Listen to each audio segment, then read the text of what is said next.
Mohon dosen mengisahkan. Izin memperkenalkan diri, Taruni Pertama Politeknik Imigrasi Angkatan 26, nama Abelia Kayu Yunisa Chandra, NRT 2023.2945.2.02. Prodi Administrasi Keimigrasian A.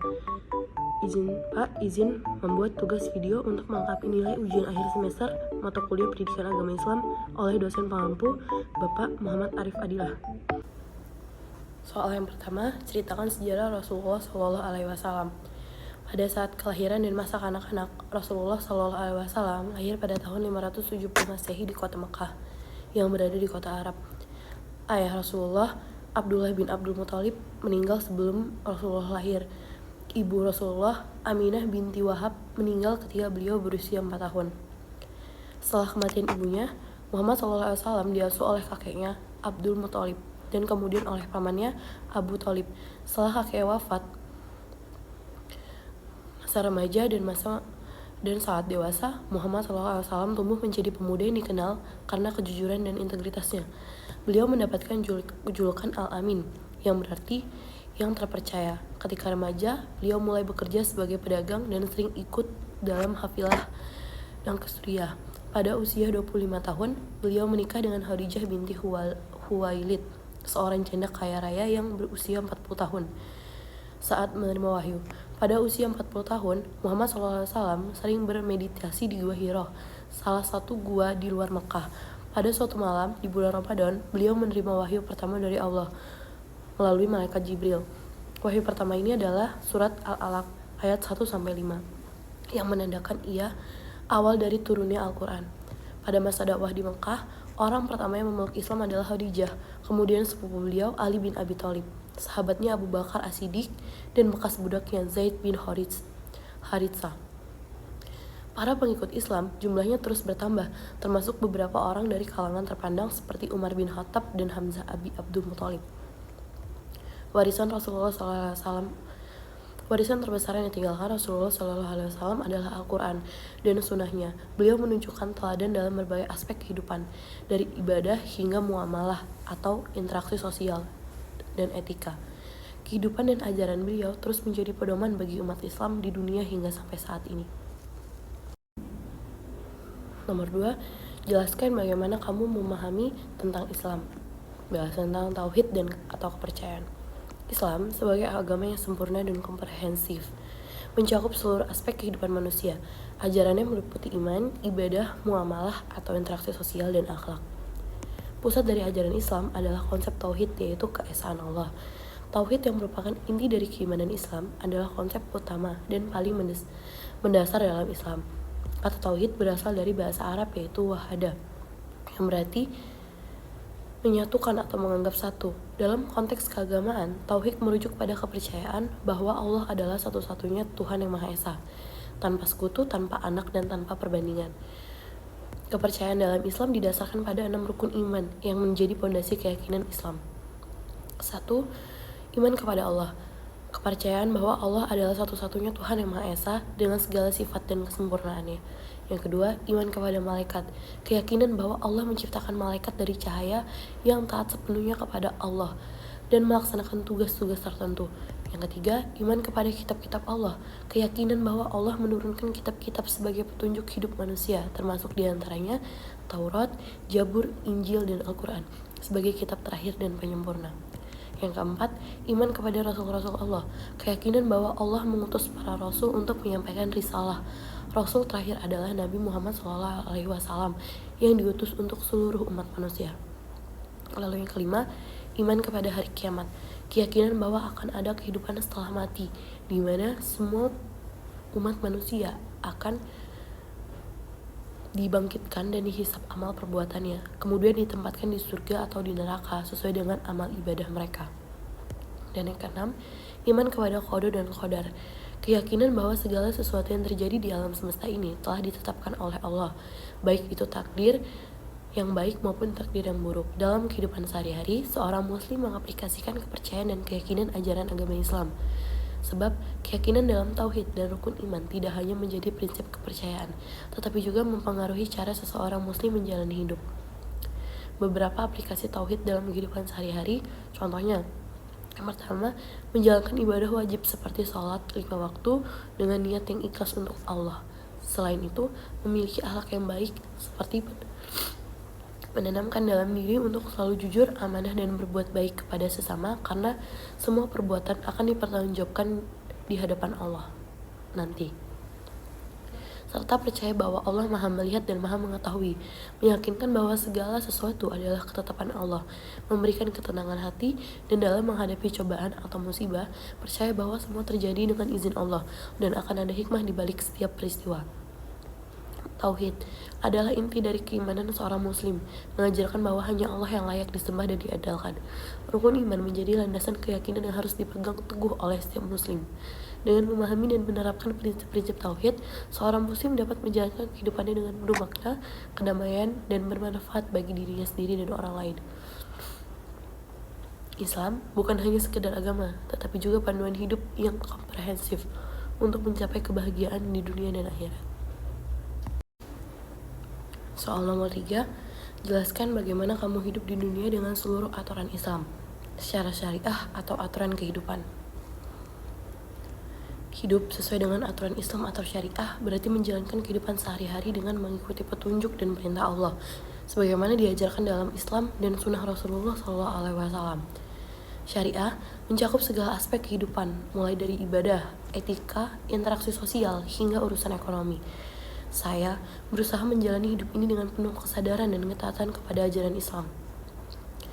Dalam kehidupan sehari-hari, saya selalu berusaha untuk melaksanakan ibadah dengan baik dan tepat waktu. Salat 5 waktu adalah kewajiban utama yang menjadi tiang agama. Setiap kali melaksanakan salat, saya merasakan kedekatan dengan Allah dan ketenangan batin. Selain salat wajib, saya juga melaksanakan salat sunnah seperti salat tahajud dan salat duha, yang membantu menambah kedekatan spiritual dan ketenangan jiwa. Puasa di bulan Ramadan juga saya lakukan dengan penuh kesungguhan, karena puasa mengajarkan kita tentang kesabaran, pengendalian diri, dan rasa bersyukur. Di luar Ramadan, saya juga berusaha melaksanakan puasa sunnah, seperti puasa Senin Kamis. Puasa tidak hanya menyehatkan tubuh, tetapi juga memperkuat ikatan spiritual dengan Allah. Zakat adalah kewajiban lain yang saya penuhi dengan serius, selalu menyisihkan sebagian dari harta saya untuk zakat, yang merupakan salah satu pilar Islam. Selain zakat wajib, saya juga aktif bersedekah kepada mereka yang membutuhkan. Sedekah tidak hanya membersihkan harta, tetapi juga membantu mengurangi kesenjangan sosial dan mempererat hubungan dengan sesama. Saya selalu berusaha untuk adil dalam setiap situasi, baik dalam keluarga, pekerjaan, maupun dalam interaksi sosial. Menjadi adil berarti memberikan hak kepada orang sesuai dengan porsinya dan tidak berbuat zalim.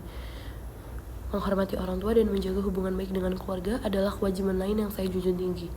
Saya selalu berusaha untuk patuh dan berbakti kepada orang tua, serta memperlakukan mereka dengan penuh kasih sayang dan hormat.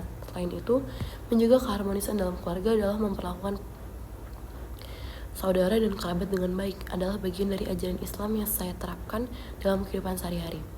Menjalankan kehidupan sesuai dengan syariah juga berarti menjalankan kehidupan di lingkungan dan berperilaku ramah dengan lingkungan. Islam mengajarkan untuk tidak merusak alam dan memanfaatkan sumber daya alam dengan bijak. Saya berusaha untuk mengurangi penggunaan plastik, membuang sampah pada tempatnya, dan ikut serta dalam kegiatan pelestarian lingkungan.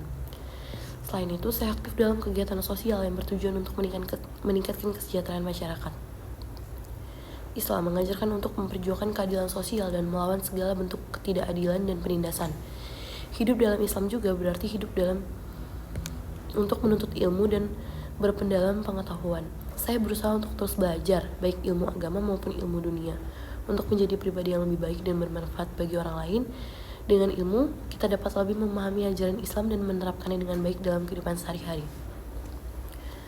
Dengan menjalankan hidup sesuai dengan syariah, saya merasa lebih tenang dan bahagia.